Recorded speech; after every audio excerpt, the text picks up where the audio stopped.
Hey everyone, Sycra here, and in this lesson I'm going to be teaching you how to draw hands. Now, I've been holding off from doing this video for a long time, and the reason is I was stuck between two things. One is this, okay, am I going to redo my old video, because I have a video on how to draw hands. Am I just going to redo that with my voice? Because before I wasn't talking, I think.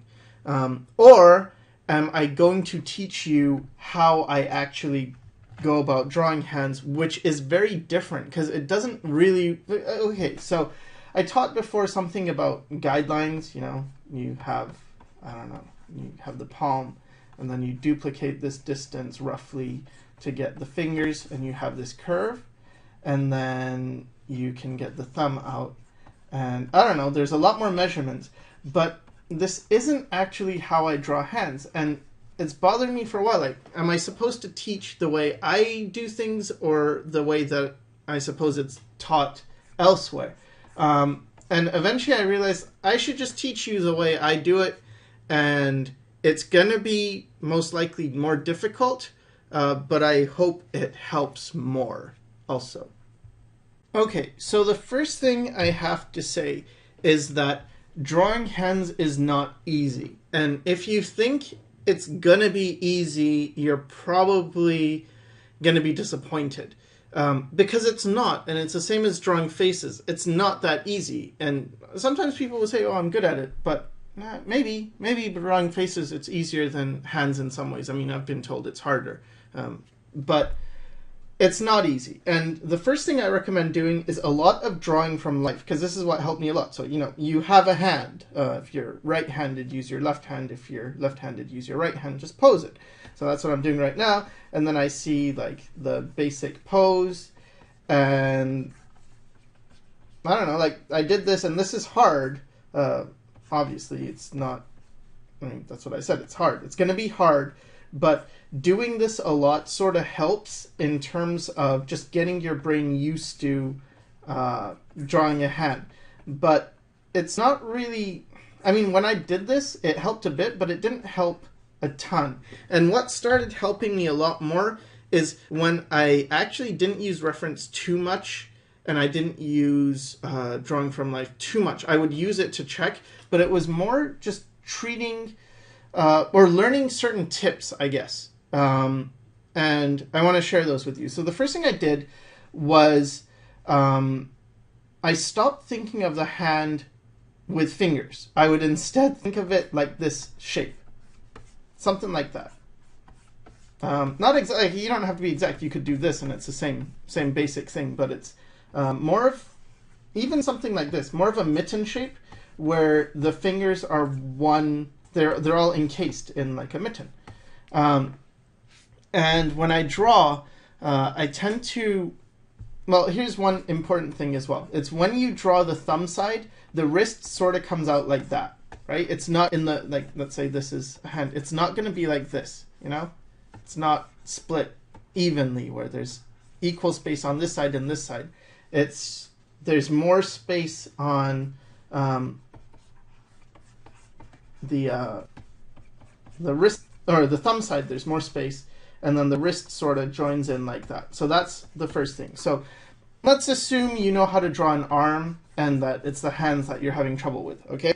So when I would do an arm and then I get down to the hand, the first thing I do is the wrist. I make a stopper here, I don't know, just to indicate we're done. Arm is done now. And then the next thing is from the side, you'll notice okay, so from the front we have this, the hand connects where there's more space for the thumb right here, and then for the side view the wrist sort of comes down like this, and then there's a little bump here, like a step down, and then you have your thumb and the rest of your hand. So it's this, I guess these are the important things, how the wrist comes down like this, and then how this thumb goes out. And then once you've got that, it's okay, so what's the hand doing?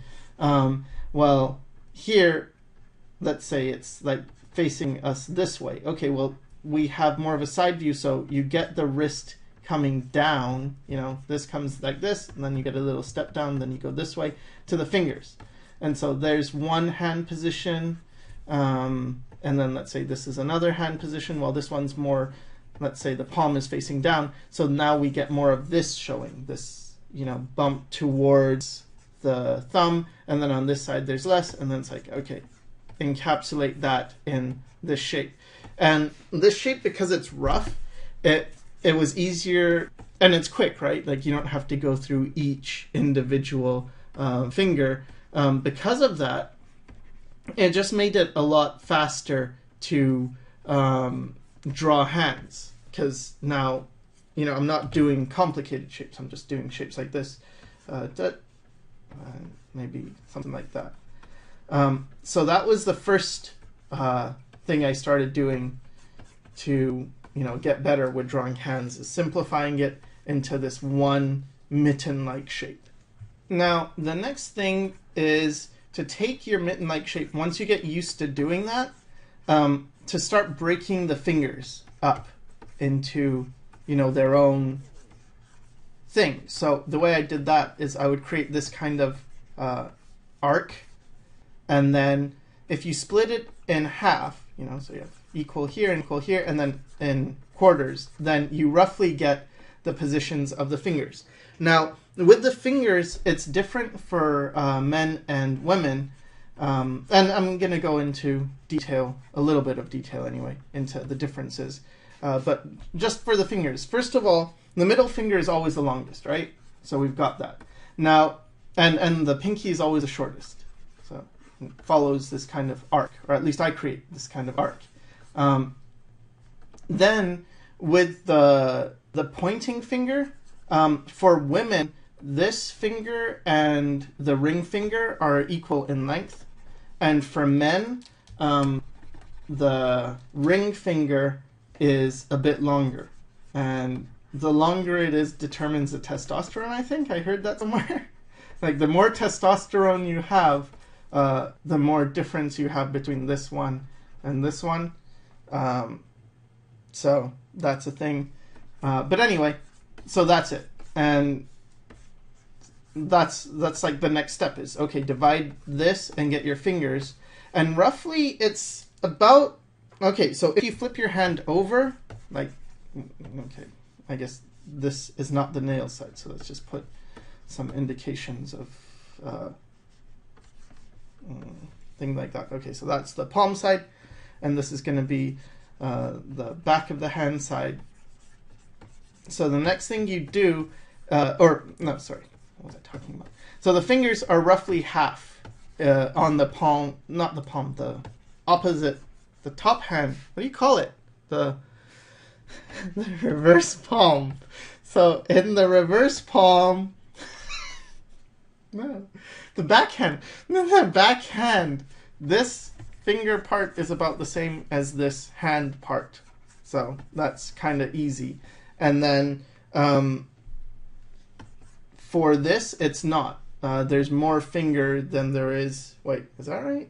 No, it's the other way around. Yeah, there's more this thing. There's more of this than there is of this. And in this one, they're about equal.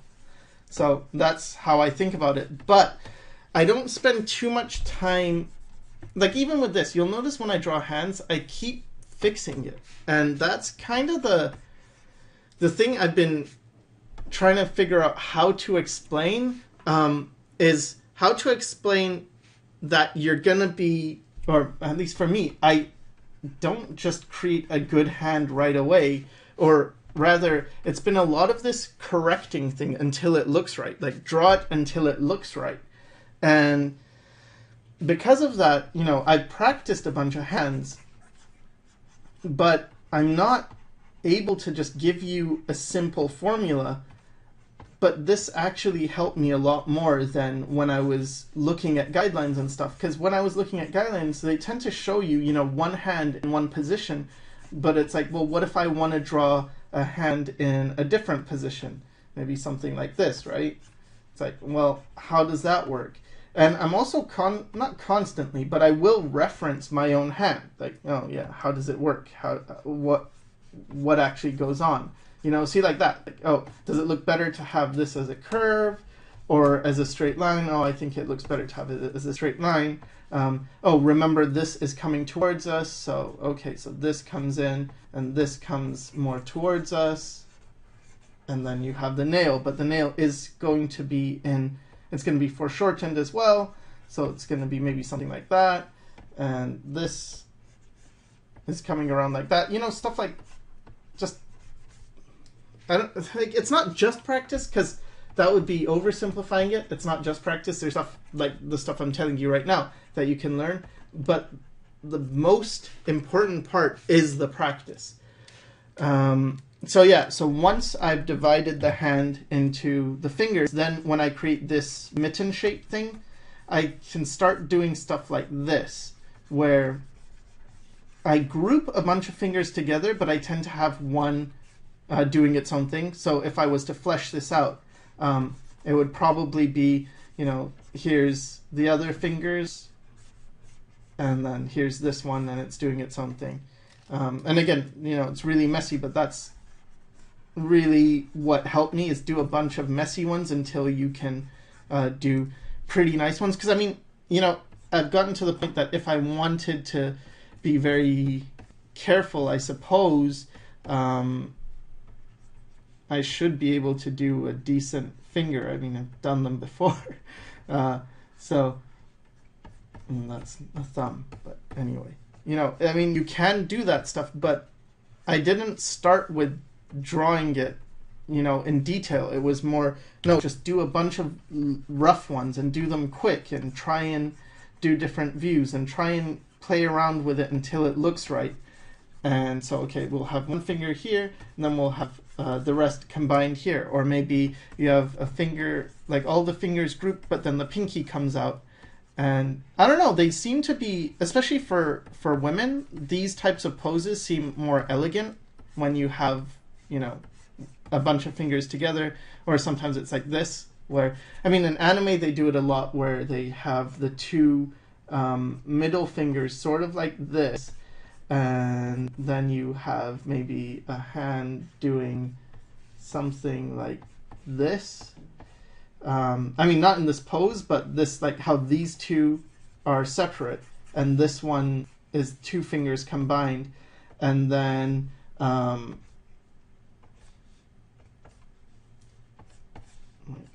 like that. And then you have just like maybe this, like it gets like a bit of a line here, and then it fades off, and you get that type of hand, I guess.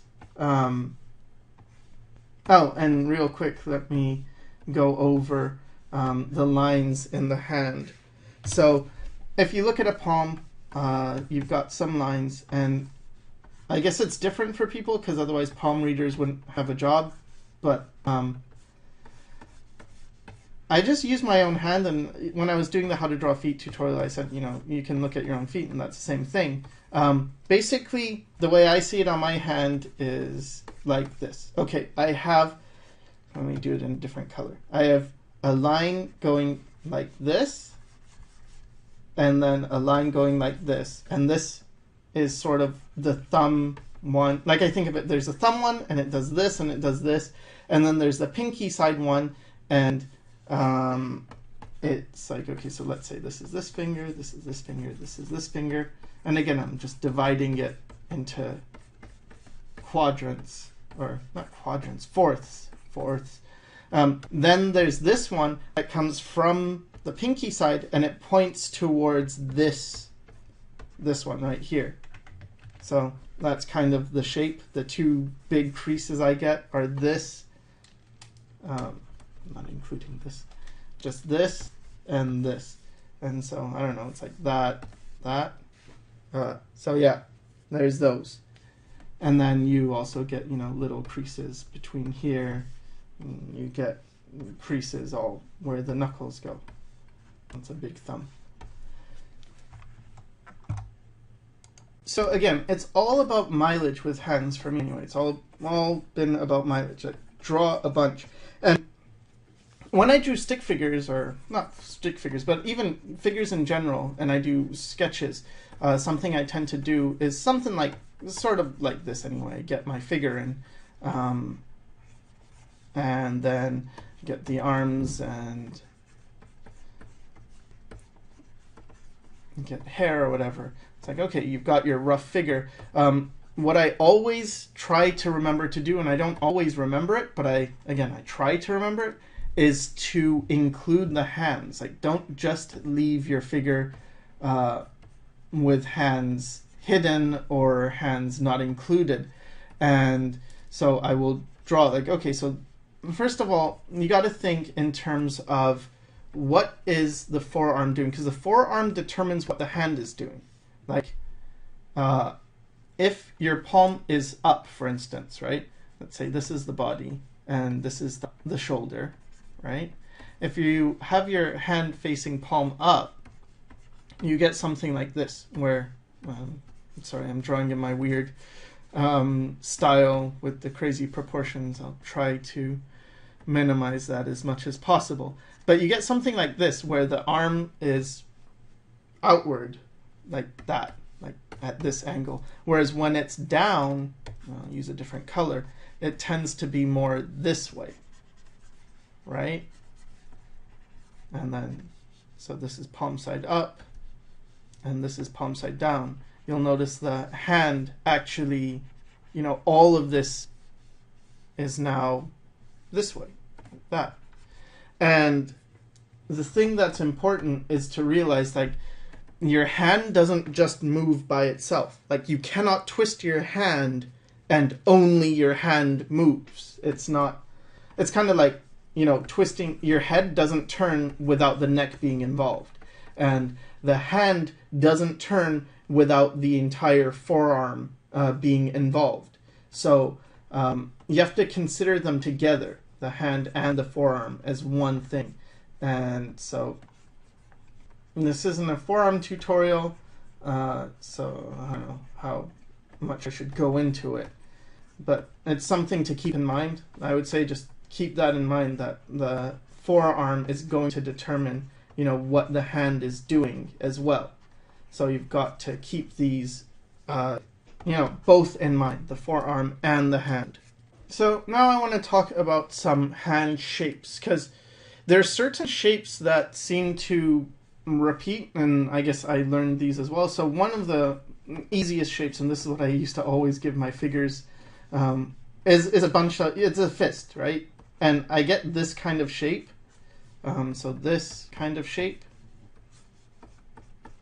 kind of like the palm side down, but then instead of having the fingers coming out, like whatever, I just do this, and I do this, and something like that. Like, I don't know how to describe it, but it's just sort of like that. And then this is the knuckle, here's another knuckle, and I mean, simplified, it's something like this.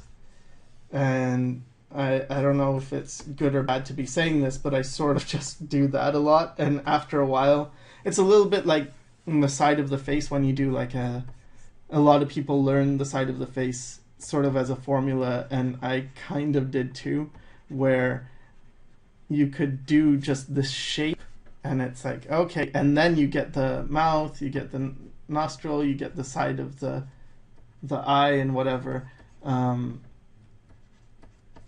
but really you just memorize this shape, and for the fist I sort of have that, where it's like, oh, you just sort of memorize this shape, and even if you get it a bit off, God, I feel really bad for saying it, but it still looks okay. But anyway, yeah, so there's that. That's like one shape that I think of. Other shapes are, oh, okay, what if the fist is coming towards you? I think of it sort of like this. Like there's this kind of thing, you could say, and then you've got your thumb here, and your thumb goes to the second finger, like this one, and then you've got your knuckles like this. But if you just do it this way, it feels very boring to me. Like, this feels like a very boring fist. Instead, what I try and do is this. Like, if you really tighten, okay, is this, and I'm not even showing you. If you really tighten your fist, what happens is you get more of this angle, where it's more like this. and you have these, the fingers sort of curve a little bit like this, and it makes it just feel a lot more dynamic. So I get something like this, and sometimes I, indicate this knuckle thing right here a bit more. And so it's more of this shape, and it feels just, as I said, it feels more powerful, like dynamic and punchy. To me, this is, it feels more punchy. So that's another shape. And then, you could have this person punching and it's all foreshortened, and you're going to not see a lot of the things because they're hidden behind the hand, but there's a shoulder back here, and the head's going to be somewhere around there. So that's another shape I use. And then what else? What else do I tend to use? I tend to use stuff like that. Like, okay, so after a while, my hands get a lot more flowy, and instead of drawing them like, what is it? Like something like this, which is not, it's not bad to do this. But instead of doing it like this, I tend to just resolve it sort of like this claw shape. And I do that a lot. So something like this, where it's like a claw, and it feels like they're all claws. And then maybe I'll add like, and then the pinky sticking out like that. Or these fingers are, bending like that, So I create this as roughly like an outline of what the hand is doing, and I keep it very loose. And then maybe something like this. And then what I do is I add the fingers in after the fact. So it's like, okay, now, so this would have been done very lightly. Let me just show something more like that. So this is very light, right? And then I can create where the fingers are, or the thumb, or whatever. And I'm trying to think of things coming forward and things going back. So sometimes I add like circle joints. Let's say this is doing this finger's doing that, and then these are going in more.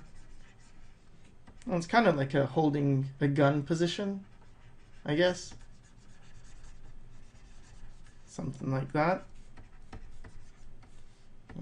Maybe more like this. But yeah. So I build it that way, and same with this one, right? So if I start with this rough shape, but because it's rough, I'm able to better get a sense of where the other shapes would be, where the fingers would be, because they have to fit, not perfectly, but sort of in this. And it's just easier for me to get a sense of proportion when I'm doing this. And again, I erase a lot, so I don't know. Again, this is not a perfect tutorial. It is just the way I do it, and it's helping me, and it's been helpful for me. So sorry for all the disclaimers. I'm just very, I guess I'm nervous about someone saying, that's not how to draw hands. Why are you telling them you just guess at parts? Or, and there's also this tendon that comes down. And the way I think of it is I think of it connecting towards the thumb. So if I have this shape and I have this, then I have the tendon sort of here, and then the thumb side here doing its own thing, and then the rest of the hand here. But yeah, I create these shapes and then break it into fingers. And that's pretty terrible, but something like that. And just remembering, the creases. You got this one pointing this way and this one pointing this way, and doing that thing. Okay, now there's this other method, because I keep switching methods depending on what I'm doing. And there's this other thing I do sometimes, which is, okay, I'll get the general hand shape. Maybe the hands are spread, or the fingers are spread apart. So when I spread the fingers apart, I tend to resolve them as this type of stick figure thing. And then I think of the knuckles. So I get the knuckles in like this, like circles. And then what I tend to do is this kind of, I just draw in these, I don't know what you'd call them.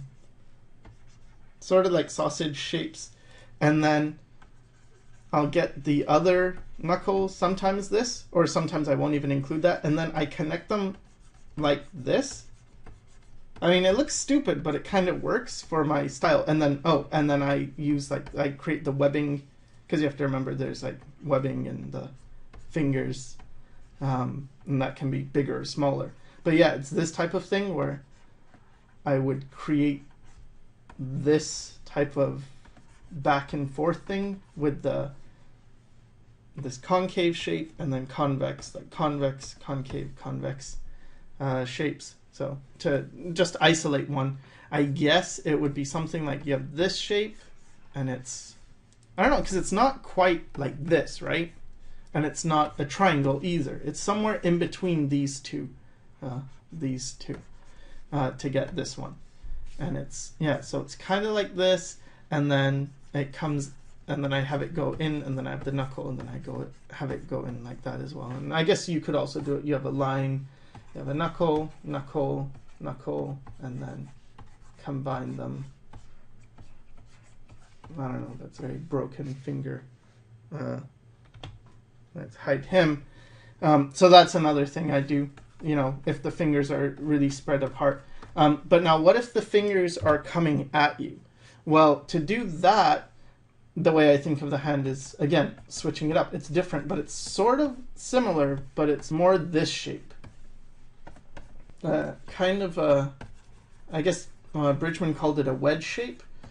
And I think of it like that, where this is the entire top of the hand. And then I create these circles, and you know, you got to have them fit evenly, obviously, because the fingers are equally spaced apart. And then I think of like tubes coming towards us, and sometimes I could use my coil technique to have like a finger coming towards, and then this coming down, and maybe this going down like that, and then maybe this one again coming towards us. But that's how I do it. I use this type of rounded, these knuckles like that, and then you'd have your thumb doing its own thing, I guess.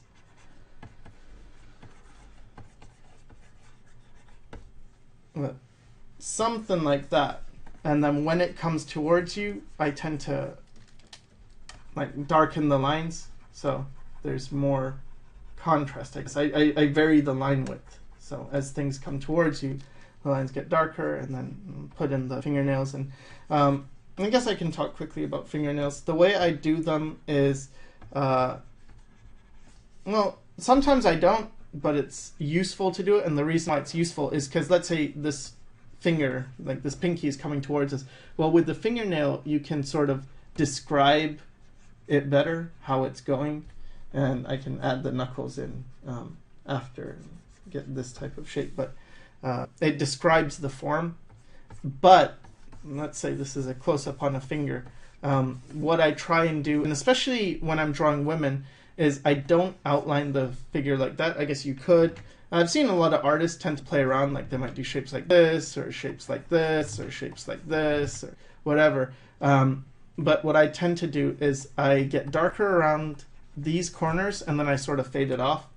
And that's kind of how I treat fingernails. Maybe I'll outline it a bit, but it's more this case of, you know, it gets darker here, and then there's like this, I forget, I know it has a word, but or a name. This thingy, this moon, lunella? Something about moons. I know, I remember that. I don't remember what it's called, but something moony. And yeah, that's how I do it. I sort of get darker here, fade off, and then that, and then on the side, let's say let's draw a woman's finger, like a very slender finger. The way I tend to do it is I might have this type of shape. It took me a while to be able to draw these elegant curves. I mean, I'm not saying they're super great, but this thing, and then I will only suggest like this part of the, so this is the side view, and then maybe just this where the nail is coming around, something like that. where it's very suggestive. I try and keep it really, like with women's hands in general, yeah, you can start off with your little, not little, but your scrubby things. Maybe this hand is doing, I don't know what it's doing, but, and I tend to find what the hands are doing by doing, like now when I do figures, I tend to do this type of stuff, like, okay, it's roughly doing this. And then, again, I can flesh it out after the fact.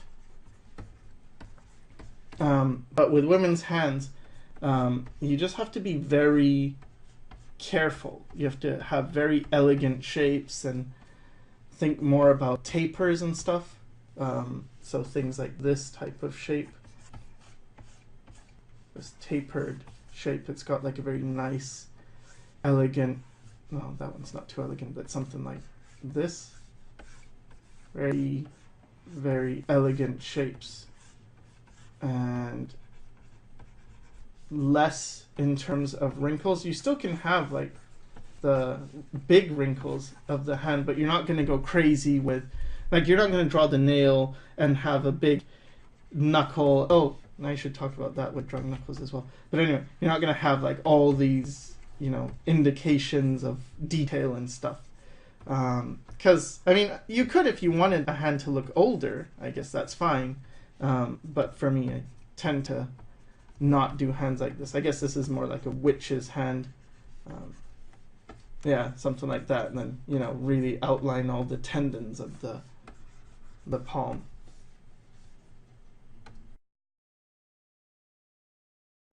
So I was going to show you this method that I learned from comic book artists. I saw Alvin Lee does this. I think, I forget who else does it, but it's turning the hand into, like, reducing it into this type of shape, with the knuckles sort of like a bone shape. You do this kind of thing, and then, I don't know, like, here's where the knuckles would be, and here's where the nail would be,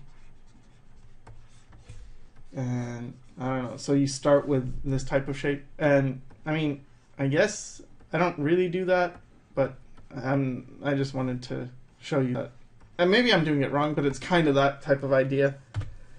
So I guess, you know, basically that's it. Draw hands a lot. Draw from life a lot.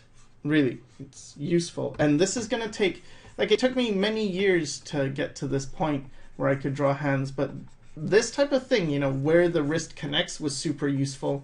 So pay attention to that. Thinking of the fingers together and then splitting them afterwards, that was really helpful for me. Understanding, you know, how these wrinkles are, and then just doing it a ton, like a lot. This is not easy. I mean, many artists, and I think I'm going to be included in this, even to their old age will have difficulty drawing hands, or, you know, you can always get better. So it's something that I wouldn't beat yourself up over. You know, if you struggle with drawing hands, you're not alone. A lot of people do, but at the same time, this thumb is too long, but it's not impossible, and it's important to constantly improve, to constantly get better. And then at least you can say, I draw hands that are okay. So, yeah, I guess that's it. Hope it helped. Oh yeah, this one thing. This, like, geez. Okay, never mind. I didn't hope it. I mean, I do hope it helped, but not yet. Okay, you got this part of the thumb, right? This, and then it connects here. You also have this part of the little finger, and I tend to think of it like this shape. And the reason why it's important is for poses where, I guess when it's like a side view, I tend to think of that little finger part as this. And when I think of it that way and I combine these shapes, it helps. And especially where it helps are things like this. Okay, Well, almost forgot to do this. But okay, so let's say I have this arm and it's doing this, right?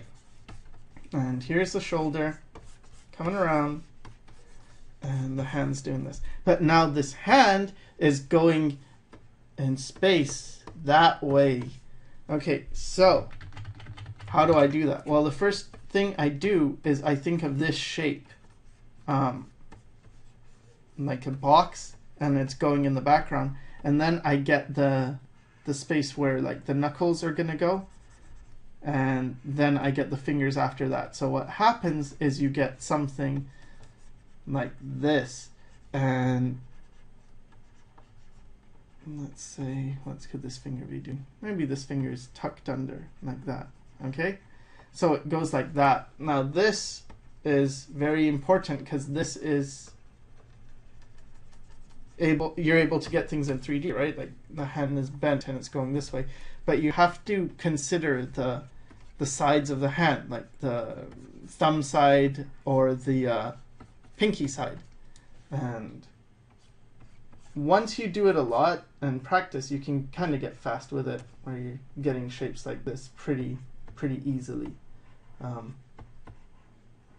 But yeah, so that's kind of the opposite of the other view where you have the fingers doing this in this shape, you know, coming at you, instead of that where they're coming at you. And another trick for this is to draw the lines and make an arc like that, and this shows where the fingers are going, and then draw them in like that, and then sort of connect them back.